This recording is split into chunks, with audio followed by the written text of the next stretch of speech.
چاول کھانے کے بعد سبز پتی کا قہوہ بنا کر اس میں لیموں نچوڑ کر پی لیا کرو، موٹاپا کبھی بھی نہیں ہوگا۔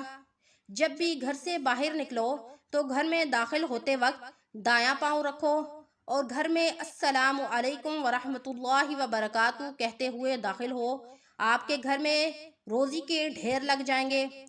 اگر آپ کے سر میں بہت زیادہ جوئیں پڑ جائیں تو آپ سر میں کڑوا تیل لگا کر اس کی مالش کریں اور اس کے بعد کسی اچھے شیمپو سے سر دھو لیں تو آپ کے سر کی جوئیں ہمیشہ کے لیے بھاگ جائیں گی۔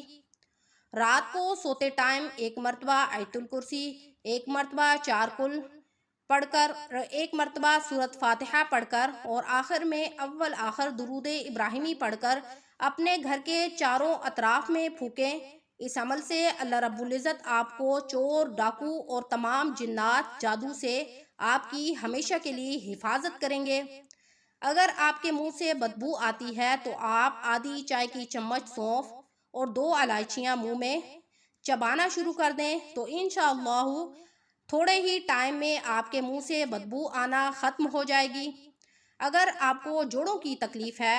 اور آپ کی ہڈیوں میں بہت زیادہ درد ہوتا ہے تو آپ رات کو زیتون کے تیل کی مالش کر کے کوئی چادر لپیٹ کر سو جائیں اور پورے جسم پر اگر آپ نے زیتون کے تیل کی مالش کی ہے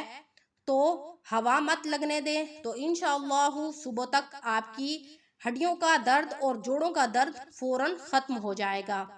وہ عورتیں جن کی چھاتیاں بہت زیادہ لٹکی ہوئی ہیں یا ان کی چھاتیوں کا سائز بہت کم ہے، بہت چھوٹا ہے، تو وہ صبح اور شام زیتون کا تیل کسی برتن میں ڈال کر نیم گرم کریں اور اس زیتون کے تیل میں 2 یا 3 لونگ ڈالیں اور ہلکا سا ٹھنڈا ہونے کے بعد اس تیل سے چھاتیوں کی مالش کریں اور مالش کے وقت اپنی چھاتیوں کو اوپر کی طرف اٹھا کر مالش کریں۔ مالش نیچے کی طرف سے شروع کریں، اوپر کی طرف اٹھاؤ میں۔